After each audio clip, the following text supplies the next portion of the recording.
Mana yana bitta переделка qilgan obyektlarimizdan bittasi. Shafotex kotel qo'yilgan 35 talik. Ikkita konturli kotel qo'yganmiz. Mana bu liniya. Bitta kotel radiatorga mana bu kotelimiz radiatorga ulangan. Bitta nasos gidrostelkalar qo'yilgan.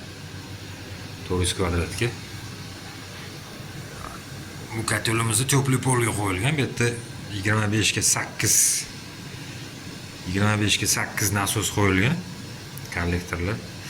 Nima gidrostrelka har bitta etajga ikkitadan kollektor qo'yilgan.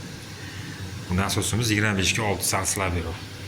Radiatorga bo'ladi. 3 ta расширительный bak qo'yilgan.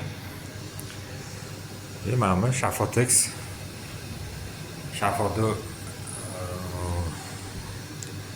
gazli boiler. Sistema resirkulyatsiya qilingan, mana turbalar tepaga ketayotgan. Mana bunaqa Grundfos nasoslar qo'yilgan. Sirkulyatsiya nasoslar ham Grundfos hammasi. Mana bunaqa fikali nasos qo'yilgan. Bu yerda sovuq turbalar. Uchastkamizni bir 550 kvadrat chiqadi. 600 ga ham borsa kerak.